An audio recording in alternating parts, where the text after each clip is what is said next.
Hi everybody, welcome to Brazil, ready into Lagos, of course. We're here checking out in virtual reality one of the most iconic, most recognisable Formula One cars of all time. That is, of course, the McLaren MP4-4, driven by Ayrton Senna.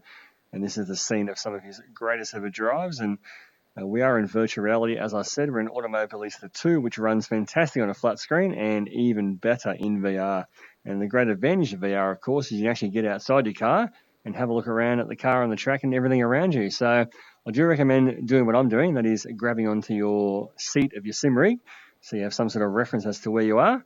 You can get down, have a look at the suspension, all the bodywork, all the folds and creases, all the nuts and bolts, checking out the aero, the tyres, because these Formula One cars of this era are absolutely stunning. They're pretty simplistic, but absolutely beautiful machines, such low and sleek, and they look fast. That's probably the biggest thing you get. Dive down, look at your suspension there, see the nuts and bolts where everything's connected. Fantastic little mirrors. That's probably the biggest advantage, of course, of VR, is just to be able to look left and right at your actual mirrors and see where all your opponents are, not having to rely on radars and that sort of thing. And of course, you can dip your head into your cockpit, into the footwell, have a look at your pedals down there, the very tiny gear shift that's would have been jammed up against your right leg in real life, anti-roll bars there as well. So just absolutely stunning bit of kit, aren't they? Just beautiful, beautiful cars. Now we're going to try something pretty special. We're going to try and jump into the car like you would in real life and grabbing onto our seat like we said. Finding our feet here, finding where my steering wheel is, sliding ourselves into the cockpit. There we go, we have survived that. Haven't crashed into anything on our way down. And here's the office, absolutely beautiful. And you can see, of course, very exposed. No head protection at all with these cars. But you can, of course, stick your head out the side and see exactly where those front wheels are, which is obviously a huge advantage of VR, being able to place the car on the apex exactly where you want it. And here we go, very simplistic steering wheel, just two buttons on there, boost and radio. Little various switches around the place. Nothing too over the top, but it's very simplistic compared to the supercomputers that the drivers drive today.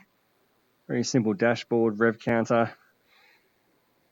Amazing, absolutely fantastic. So let's fire this bad boy up and just do a lap in VR.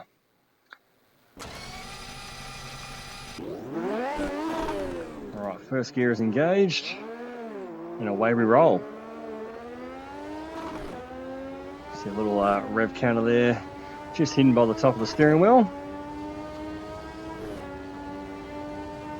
And again, the big advantage, like we said, is just being able to look out, see where those front tyres are. You can place them right on the rumble strip there. You know exactly where you are in time and space. It's just amazing.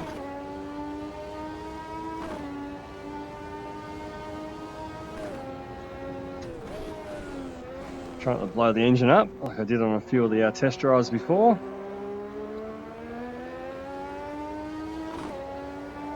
As I said in my first video with VR, I can really understand now why people go nuts over it.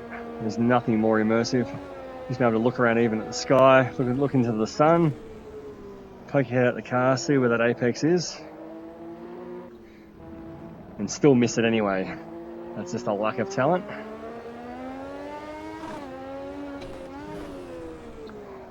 You can just see the little gear shifter in my peripheral there moving away. So there's little details like that just make the experience all the more better.